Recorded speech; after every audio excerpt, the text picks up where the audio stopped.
Hi everybody, I am Amritha Reddy, Senior Director of Fraud Product at TransUnion Africa. I'm really excited to be joining you at this year's ACFE Africa Conference, where TransUnion Africa is proud to return as a platinum sponsor. Hi, good day. My name is Duvenage. I'm CEO of ARTA, and I will be at the ACFE conference giving a presentation on the 16th of September. Hello, my name is Ahlschlager, and I have the honor and privilege of speaking at the ACFE annual conference in September 2026. Hi, my name is Hubert Paulse, Chairman of the Cape Chamber of Commerce and Industry for Safety and Security, as well as the co-founder and CEO of Integrated Community Solutions, a South African non-profit organization focused on building safer, more resilient communities through collaboration, technology, and sustainable development.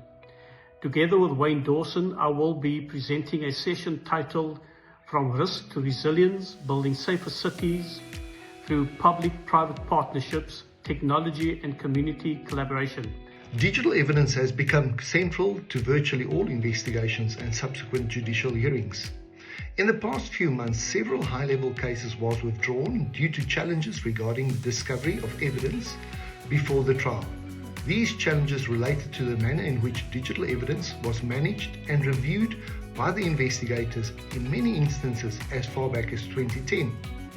These mistakes were made during the investigation phase so long ago that it's excessively difficult to address challenges against the discovery by the defense. This address is aimed at explaining these failures and taking the audience through the correct process which digital forensic practitioners as well as investigators should follow to prevent successful claims of unfair trials by the defense. Come and listen how I lay out what the international standards are and how adherence to these correct SOPs could ensure successful prosecutions. Hope to see you all there. Let's be honest, everyone is talking about AI. Every boardroom, strategy, conference, vendor, webinar. But here's the question we should really be asking. Is AI actually reducing fraud, or are we simply getting better at talking about it? While the hype grows louder, fraudsters are not standing still. They're building sophisticated criminal networks, industrializing mule activity, exploiting digital identities, launching increasingly complex cross-border scams, and leveraging technology at a pace that challenges even the most mature organizations. Therefore, the conversation can no longer be about what AI can do. It needs to be about what AI is actually doing. In my keynote, From Hype to Impact, what actually works from AI and analytics in fighting fraud, we will cut through the noise and focus on what's actually working whilst drawing on real-world experiences across sectors.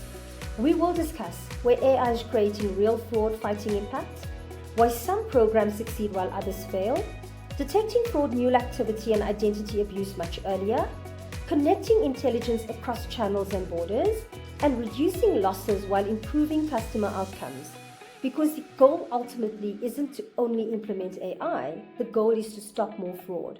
Most importantly, we will discuss what it takes to build fraud capabilities that are effective, scalable, trusted, and sustainable. One of the key messages I will leave you with is this. AI does not stop fraud. Organizations that know how to operationalize AI smartly do. Because AI isn't the only strategy. Outsmarting fraud is. If you are a fraud investigator, auditor, risk leader, compliance professional, executive, or simply trying to separate AI fact from fiction, this is a session you won't want to miss. We will challenge assumptions, share practical lessons, explore real outcomes, and unpack what it truly takes to turn AI from a promise into measurable business impact. Fraudsters are already using AI. Are we using it better than they are? Join me at the ACFE Africa conference as we move the conversations beyond headlines, beyond hype, and into what truly drives impact. Reserve your seats. Bring your toughest questions. Join the conversation. Because the future of fraud prevention will not be shaped by those talking about AI. It will be shaped by those using it effectively. So let's turn insight into action, data into decisions, and hype into impact. And remember, the biggest risk isn't that fraudsters are using AI. It's that many organizations still are not using AI as effectively. I look forward to seeing you there. How do directors reduce risk, reduce liability relating to corruption in their organizations? As we know, PRECA is very clear. Directors can no longer say that any corruption that takes place in their organization is not of their doing and they didn't know about it and therefore they can't be held responsible. Well, that's not true. That's not the case. One needs to demonstrate that you have put in place sufficient processes to mitigate and almost negate the ability for corruption to actually take place. And how is this done?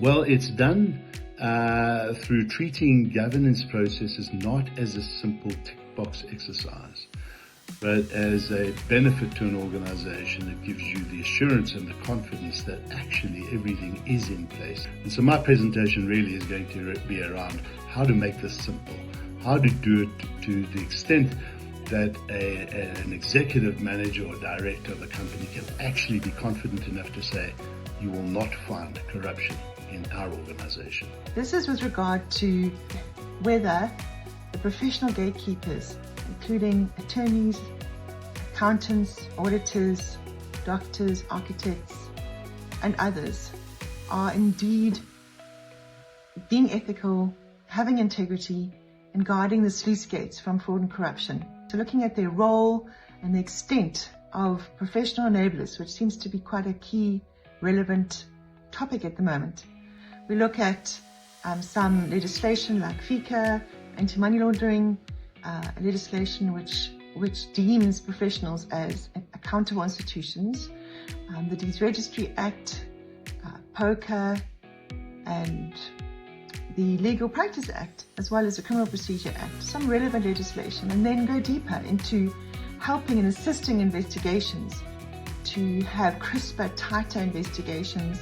And the deeper we go, we don't suffer from bends of cynicism, because one can do this in this space, but we look at international cases, SADC cases, even our local cases like the Madlanga Commission, and some cases that I was involved in at the SIU when I was a lawyer there. So it's nice practical stuff.